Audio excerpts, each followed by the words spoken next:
hadir di sini, mengalir di bait suci. Perkara ajaib pun terjadi, kuasa mujizat nyata, karena Roh Allah sedang bekerja. Selamat pagi kekasih Yesus Kristus, dimanapun Anda berada saat ini dan apapun rencanamu hari ini. Tapi sebelum kita melakukannya, mari kita sejenak berdiam diri, mempertajam pendengaran kita sebagai seorang murid di hadapan Tuhan.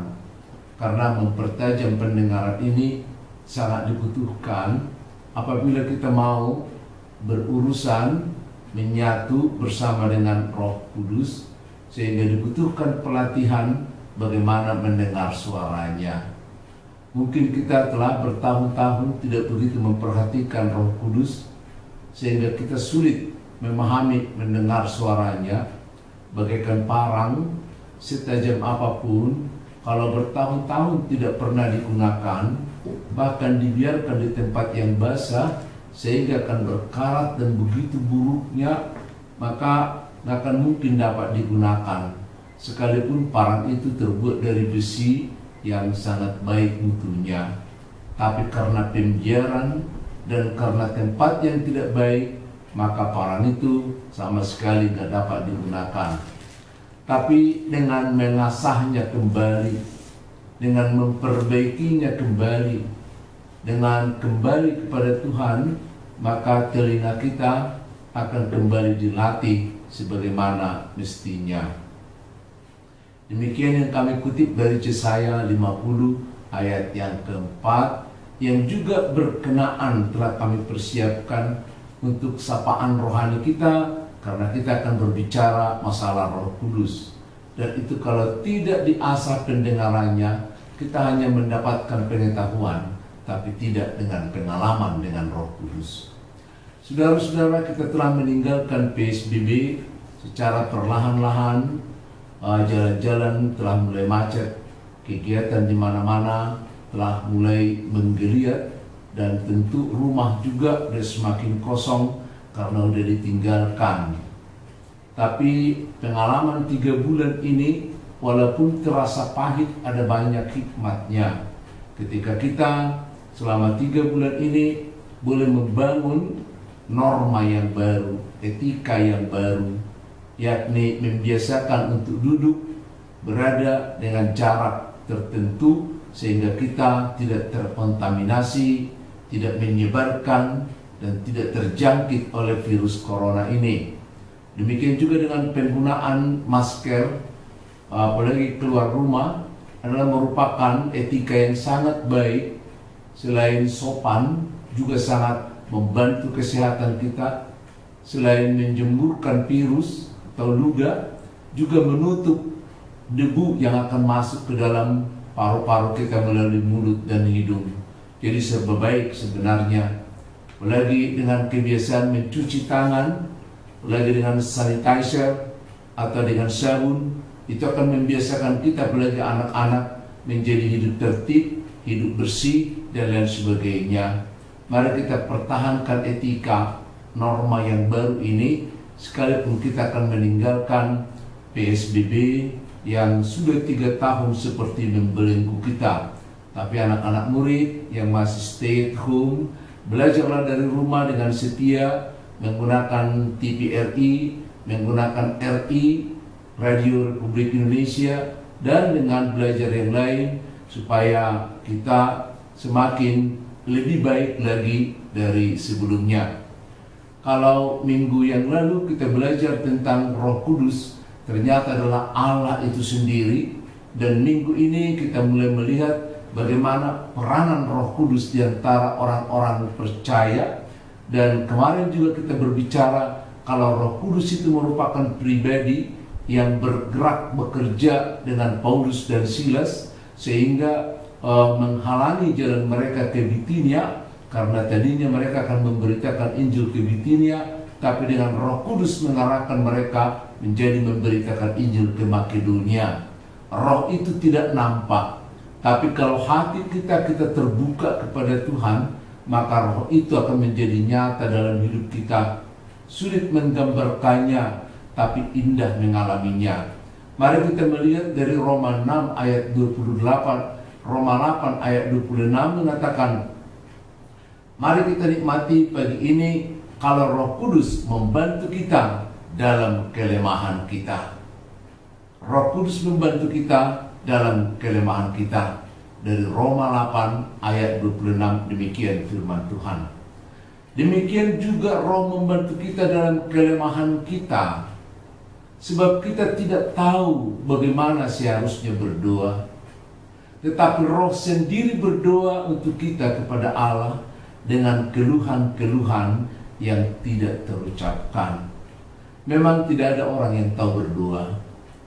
Karena kalau ada orang yang tahu berdoa, itu hanya doa dari dirinya sendiri, keinginannya sendiri, yang namanya doa liturgis yang sering kali dihafal dari orang lain, tapi bukan hasil kerjasama antara roh kita dengan Roh Kudus.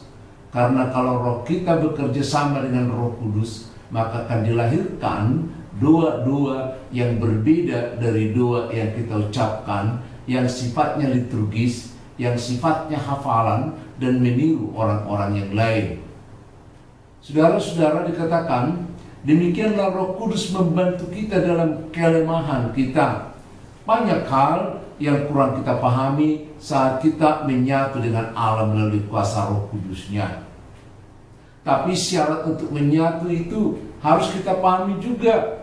Bagaimana kita menyatu dengan Tuhan. Jangan merasa sok sendiri, merasa menyatu dengan Tuhan. Karena prasyarat yang diberikan kepada kita, misalnya kalau kita lihat dari Kisah Para Rasul 2 ayat 38, diingatkan kepada kita ada dua hal, ada dua pokok, yakni kita harus bertobat. Petrus mengatakan ketika orang-orang Yahudi mengatakan, lalu apa yang kami lakukan? Maka Petrus mengatakan, bertobatlah. Bertobat artinya berputar dari pemahaman, dari jalan yang salah ke arah sebaliknya. Jadi berputar 180 derajat.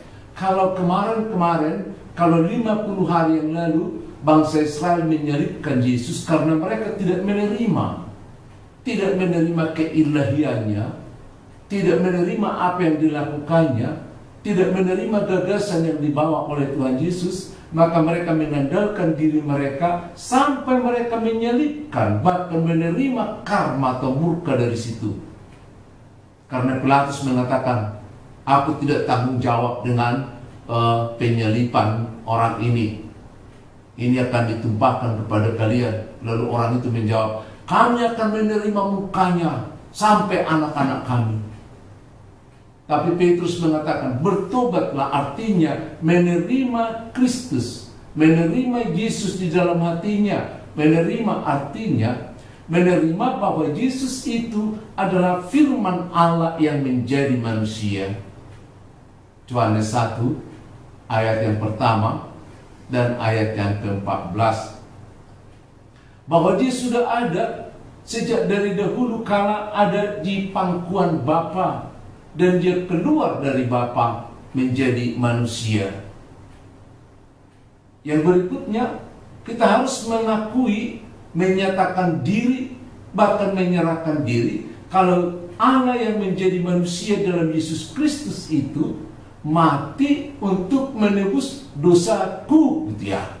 Jangan hanya katakan menebus dosa manusia, gitu ya. Tapi katakan dulu sekali, kalau kematian Yesus itu adalah menebus dosaku, jadi aku rasakan. Maka aku berdoa mengeluarkan semua unek-unek, mengeluarkan semua dosaku. Kalau dosaku itu adalah saya timpakan kepada dia, lalu dia bawa itu sebagai anak domba Allah yang memikul segala dosa itu dan dibayar lunas melalui darahnya. Semakin kita menerima, semakin kita menyatakan bahwa dosa-dosa kita ada diangkut, dibayar oleh dia, maka ada pemikiran yang semakin ringan, semakin mendekat kepada Allah bagi kita. Kalau kita terima bahwa dosa kita, karena dosa kita itu dia menjadi mati, memang kita harus mati, dan semua manusia harus mati. Karena apa? Upah dosa. maka kematian kita didahului oleh dia, supaya oleh kematiannya dosa kita diangkat olehnya. Maka ketika dia mati, dia dibangkitkan oleh Allah melalui Roh Kudusnya. Dengan kebangkitan itu bukan hanya menyatakan dia sebagai Allah, tetapi menjadi jaminan bagi kita bahwa kita juga akan dibangkitkan. Yang dibangkitkan apa? Roh kita atau tubuh kita? Saya tanya sekali lagi, yang dibangkitkan kalau Yesus nanti datang, roh kita atau tubuh kita? Banyak orang Batak selalu mengatakan roh, padahal pengakuan iman rasuli mengatakan kebangkitan daging, yang diambil dari Roma 8 ayat yang ke-11. Saya dikatakan, jika kamu percaya bahwa Roh Allah membangkitkan Kristus Yesus dari kematian, maka Roh yang membangkitkannya itu akan membangkitkan juga tubuhmu yang fana itu. Coba baca, ada tubuhmu yang fana itu. Maka yang dibangkitkan adalah tubuh kita. Bisa terima enggak? Bisa mengerti enggak? Karena masalah hidup surga nanti akan dinyatakan itu adalah menyangkut masalah fisik kita, fisik yang dimuliakan, fisik yang diperbarui dalam Tuhan. Nah, kalau itu dipahami, kalau itu sudah kita terima dengan baik, kalau kita akan dibangkitkan, bahwa kita akan diangkat pada kedatangan yang kedua, bahwa tubuh kita akan dibangkitkan dari kematian. Jangan bilang lagi tubuhnya udah hancur, gak mungkin gitu loh. Emang kita lebih pintar dari Tuhan? Jangan sekali-sekali menjengkal Tuhan. Karena Tuhan mengatakan, jangankan yang dikubur itu, yang di laut pun akan dikembalikan oleh laut itu. Ayo baca Wahyu 20 ayat 13. Yang mati di laut sekalipun akan dikembalikan oleh laut itu, dalam kuasa Allah. Maka semuanya di luar pemikiran kita. Kemudian kalau kita percaya itu, menurut Kisah Para Rasul 2 ayat 38, kita juga harus mau dibaptiskan. Baptisan yang dimaksud di sini kalau kita baca dari Roma pasal yang ke-6 ayat yang ke-3 sampai ayat yang ke-4, kita lihat di sana bahwa baptisan itu adalah kita dibaptiskan bersama-sama dengan kematian Kristus. Jadi kalau Kristus mati karena dosa kita, kita juga harus mematikan keinginan-keinginan daging bersama dengan Kristus, supaya dengan mematikan keinginan-keinginan daging, kita juga disatukan dan mendapat pengharapan untuk dibangkitkan dari kematian itu. Ya, dibangkitkan dari kematian itu. Roma 6 ayat 3 dan ayat yang ke-4. Maka kalau kita sudah melakukan kedua langkah itu, langkah pertama bertobat dengan penerimaan Kristus yang tadi, langkah kedua bersedia kita mematikan keinginan-keinginan daging sebagaimana Kristus mati, maka keinginan daging kita juga akan dimatikan supaya kita memperoleh kebangkitan. Maka Roh Kudus mulai bekerja di dalam diri kita. Dia bekerja. Tapi Roh Kudus itu tidak menemukan ruang kosong. Dia menemukan tubuh kita yang dikuasai oleh keinginan-keinginan daging. Maka ketika Roh Kudus bekerja, masih banyak di dalam diri kita pertentangan-pertentangan. Kalaupun kita sudah menerima Kristus, kalaupun pikiran kita sudah kita berikan, tapi iblis masih menguasai kita, belum rela dia keluar. Keinginan daging kita masih tarik-menarik. Coba dibaca Roma 7 ayat yang ke-22 sampai 24. Ya, ini Paulus mengumpamakan dirinya sebagai orang yang sudah menyerahkan diri kepada Tuhan, namun masih dikuasai, dikendalikan oleh keinginan daging itu. Maka kita lihat bagaimana Roma pasal yang ke-7 ayat yang ke-22 berbunyi demikian. Sebab di dalam batinku aku suka akan hukum Allah, tetapi di dalam anggota-anggota tubuhku aku melihat hukum yang lain. Sehingga kita melakukan apa yang tidak kita inginkan, dan melewatkan apa yang kita inginkan. Yang tidak kita inginkan kita lakukan. Yang kita inginkan bersama dengan Roh Kudus seringkali kita lalaikan karena mengganggu kepentingan kita, kepentingan orang lain, kepentingan tubuh kita. Itu sebabnya Paulus mengatakan di ayat yang ke-24, aku manusia celaka. Emang semua manusia adalah manusia celaka di luar Kristus? Bukan hanya manusia celaka, manusia terkutuk. Coba perhatikan Kejadian 3 ayat yang ke-17, ketika Tuhan marah kepada Adam, karena engkau tidak mendengarkan istrimu, maka terkutuklah bumi, terkutuklah manusia. Suami-suami yang selalu tidak memberikan nasihat, tidak menjadi imam dalam rumah tangga, mengikuti keinginan anak-anak, mengikuti keinginan istri, kehilangan jati diri, maka Allah mengatakan terkutuklah bumi, terkutuklah manusia, sehingga manusia akan berpeluh mencari makanannya, menunggu kematian. Hanya menunggu kematian loh, gak ada hidup yang kekal lagi, sirna semuanya. Ada lagi masalah itu. Maka manusia yang celaka itu akan menjadi demikian kalau kita tidak mau menyerahkan diri kepada Yesus Kristus. Maka ayat ini ditutup dengan ayat yang ke-25, syukur kepada Allah oleh Kristus Yesus. Ya, syukur. Karena aku boleh lepas, karena kita boleh lepas, bukan karena otak kita, bukan karena kemampuan kita, tapi kalau Kristus Yesus kita terima dengan syarat yang tadi, kita bertobat menerimanya, kita dibaptis dalam kematiannya, maka keinginan-keinginan daging juga akan mulai layu dia. Begitu dia layu, maka roh Allah bekerja dengan roh kita. Coba kita baca Roma 8 ayat yang ke-16. Dikatakan di Roma 8 ayat yang ke-16 itu kira-kira demikian. Roh itu bersaksi bersama-sama dengan roh kita bahwa kita adalah anak-anak Allah. Jadi Roh Kudus dan roh kita mulai bersaksi bahwa kita anak-anak Allah. Roh Kudus dan roh kita bekerja sama membangun kerajaan Allah melalui membangun kepribadian kita. Sehingga apa yang menjadi kelemahan kita, apa yang menjadi kekurangan kita, sekarang dikerjakan bersama dengan roh kita, dengan roh Allah. Roh kita yang tadinya ketika kita di dalam dosa kehilangan roh Allah, sekarang roh Allah yang maha kuasa itu, yang kekal itu bekerja di dalam diri kita kalau menerima Yesus Kristus dengan cara yang kita sebutkan tadi melalui Kisah Para Rasul 2 ayat yang ke-38. Dan kita mau dibaptis dalam kematian Yesus Kristus, maka kekurangan kita akan menjadi bagian yang dikerjakan oleh Roh Kudus. Dan kelemahan kita menjadi bagian yang akan diselesaikan oleh Roh Kudus. Sehingga diri kita, kata-kata kita, kepribadian kita dikendalikan oleh Roh Kudus. Itu sebabnya Roh Kudus itu dikatakan sebagai penolong. Coba perhatikan Yohanes 14 ayat yang ke-16. Roh penolong itu akan menyertai kita. Jadi sebenarnya kita nggak tahu apa-apa. Berdua pun kita nggak tahu. Ya, karena nggak ada orang yang tahu berdua. Dari mana kita tahu berdua? Kalau bukan Roh Kudus yang bekerja di dalam kita.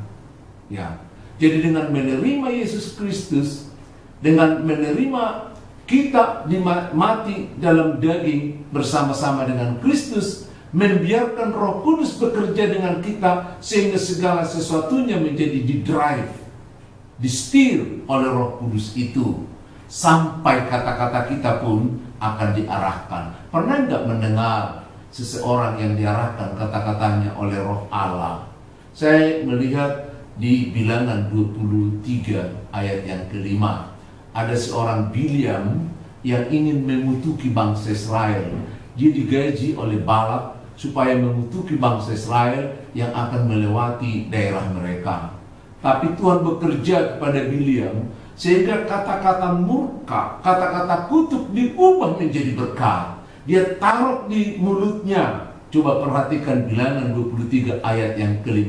Demikian Allah yang Maha Kuasa itu. Kalau dia bekerja di dalam diri kita, dia akan mengubah segala sesuatunya. Kekurangan, kelemahan kita, jangan takut. Dia akan bekerja di dalam diri kita. Apalagi penyakit. Penyakit ini juga akan digunakan Tuhan menjadi kesaksian bahwa dia bekerja di dalam diri kita. Demikianlah doa ini. Sampai kita tidak tahu berdoa, lalu Roh Allah mendoakan kita. roh itu berdoa kepada Yesus yang ada di sisi Bapa yang ada di surga, mengontakkan kita. Karena tanpa demikian doa kita tidak akan sampai kemana-mana. Itu akan sama seperti persembahan Kain yang tidak pernah diterima oleh Tuhan, muter-muter ya. Beda dengan persembahannya Habil yang boleh sampai kepada Tuhan. Sama seperti itu juga doa. Kalau kita tidak bawakan di dalam penerimaan Yesus Kristus, dalam keinginan untuk mati di dalam Kristus, keinginan dagingnya dengan baptisan kita, bukan hanya secara seremonial, dan mempertajam telinga kita mendengarkan suara Roh Kudus, maka di sanalah hati kita nanti berdoa. Roh Kudus membantu kita membawa itu ke hadapan Tuhan, sehingga banyak hal yang kita tidak pahami terjadi dalam hidup kita. Yesaya 50 ayat yang keempat mengatakan tadi, pertajam telingamu setiap pagi mendengarkan suara Tuhan. Shalom. Roh Kudus hadir di sini, mengalir di bait suci. Perkara ajaib pun terjadi, kuasa mujizat nyata, karena Roh Allah sedang bekerja. Tiada yang mustahil dan tiada yang sukar bila Roh Allah turut bekerja. Tiada yang mustahil bagi orang percaya, karena Roh Allah turut bekerja di antara kita.